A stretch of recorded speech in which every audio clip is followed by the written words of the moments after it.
नमस्कार साथियों, आज आपका इस नए एपिसोड में मैं स्वागत करता हूं। साथियों, आज एक बहुत अच्छी जानकारी आपके लिए लेके आया हूं। जो लोग ज्योतिष सीख रहे हैं उनके लिए बहुत अच्छी ये जानकारी होगी। ये छोटी है जानकारी, लेकिन बहुत ही महत्वपूर्ण है। तो जैसा कि आप यहाँ पर टाइटल देख रहे हैं कि ग्रहों के परस्पर संबंध, है ना। तो जब हम कोई जन्मपत्र या कुंडली देखते हैं, हॉरोस्कोप देखते हैं, तो ग्रह आपस में किस प्रकार संबंध बनाते हैं और कितने प्रकार के संबंध बनाते हैं, तो ये मैं आज आपको बताऊंगा। तो सबसे पहला संबंध क्या होता है, वो होता है, देखिए, नंबर 1 में परस्पर दृष्टि। तो परस्पर दृष्टि कैसी होगी कि नाम से ही पता चल रहा है, जब दोनों प्लेनेट या दोनों ग्रह एक दूसरे को देख रहे हैं। तो जैसे आपके सामने ये पत्रिका है, देखिए, इसमें आपको देखिए जैसे शनि है ना, पंचम भाव में शनि बैठे हैं, ये शनि बैठे हैं यहाँ पर, और ये 11th हाउस में बुध बैठे हैं। तो देखिए बुध भी शनि को देख रहे हैं और शनि भी बुध को देख रहे हैं, तो इनकी परस्पर दृष्टि है। दूसरा उदाहरण ले लेते हैं। देखिए चतुर्थ भाव में राहु बैठे हैं और दशम भाव में केतु, सूर्य और शुक्र बैठे हैं। तो राहु भी केतु को देख रहे हैं और केतु राहु को देख रहे हैं। राहु केतु तो चलिए छोड़ दीजिए, क्योंकि ये हमेशा आमने सामने रहते हैं, तो इनकी परस्पर दृष्टि एक दूसरे के ऊपर नहीं मानी जाती है ना, वो न्यूट्रल हो जाती है।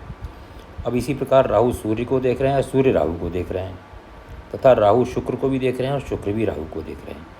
तो इनमें आपस में परस्पर दृष्टि संबंध है। और भी देखिए आप, और किसी ग्रह का है तो देखिए गुरु का भी बन रहा है। गुरु अपनी पंचम दृष्टि से, देखिए 1 2 3 4 5 गुरु पंचम दृष्टि से राहु को देख रहे हैं, और राहु भी अपनी नवम दृष्टि से गुरु को देख रहे हैं, है ना।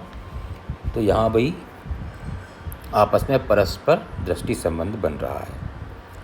अब दूसरे प्रकार का संबंध होता है एकतर दृष्टि, है ना। जैसे नाम से पता चल रहा है, एकतर का मतलब कि एक तरफा।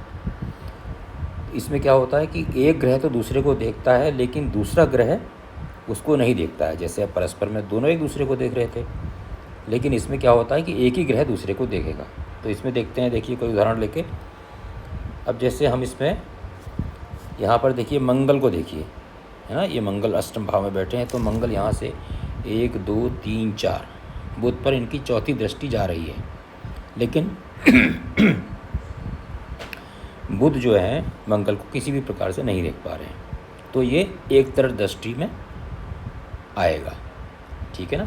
और कोई देखिए इसमें और कोई उदाहरण इस प्रकार का नहीं है। तो एक ही दृष्टि यहाँ पर जो है इस कुंडली में, एक तरफ दृष्टि में एक उदाहरण आपको ये मैंने बताया।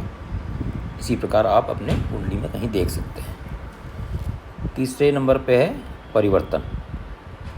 इसमें क्या होता है कि दोनों प्लेनेट जब आपस में एक दूसरे की घर में बैठ जाते हैं या एक दूसरे की राशि में बैठ जाते हैं, तो उसको हम परिवर्तन योग कहते हैं, ठीक है ना। तो देखिए इस कुंडली में देखते हैं परिवर्तन योग कहाँ बना हुआ है। देखिए ये 11th हाउस में, ये देखिए यहाँ पर कर्क राशि है, ठीक है ना। इसके स्वामी चंद्रमा होते हैं, और जो लग्न में 6 नंबर की राशि है, इसके स्वामी बुध होते हैं। अब देखिए जो कर्क राशि के स्वामी चंद्रमा हैं, 11th हाउस के जो लॉर्ड हैं इस कुंडली में, वो बैठ गए हैं बुध के घर में, छठी राशि में, है ना। और बुध जो हैं लग्न के जो स्वामी थे, वो बैठ गए हैं 11th हाउस में। तो इस प्रकार इन दोनों ने आपस में अपना राशि परिवर्तन कर लिया और एक संबंध आपस में बना लिया, जिसको हम परिवर्तन के द्वारा संबंध कहते हैं, ठीक है। आशा करता हूँ कि समझ में आया होगा ये। इसी प्रकार और ग्रहों में भी बन सकता है।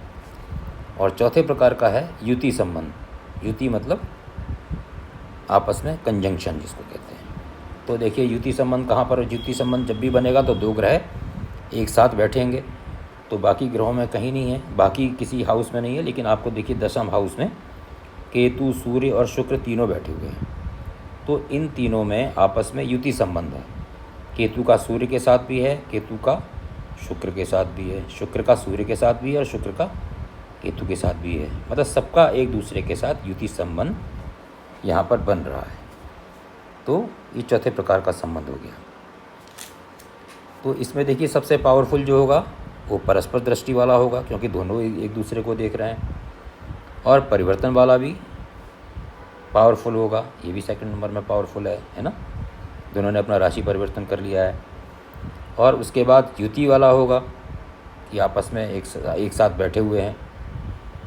और अंत में एक तर वाला जो है, क्योंकि एक ही ग्रह एक को दूसरे को देख रहा है, तो ये वाला संबंध माना जाएगा।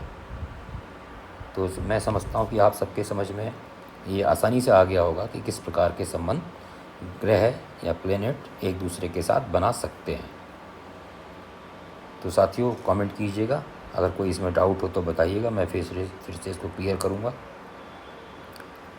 और इसको सब्सक्राइब भी कर दीजिए मेरे, उसको सब्सक्राइब कोई कर नहीं रहे हैं। 10 मैंने बोला था कि सब्सक्राइब करने को सिर्फ 10, अगर 10-11 लोग कर देंगे तो 2000 हो जाएंगे सब्सक्राइबर्स, लेकिन वो 10 लोगों ने भी किसी ने नहीं किया।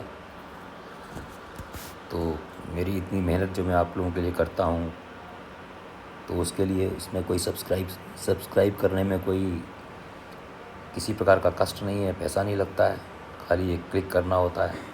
तो मुझे भी खुशी होती है ना।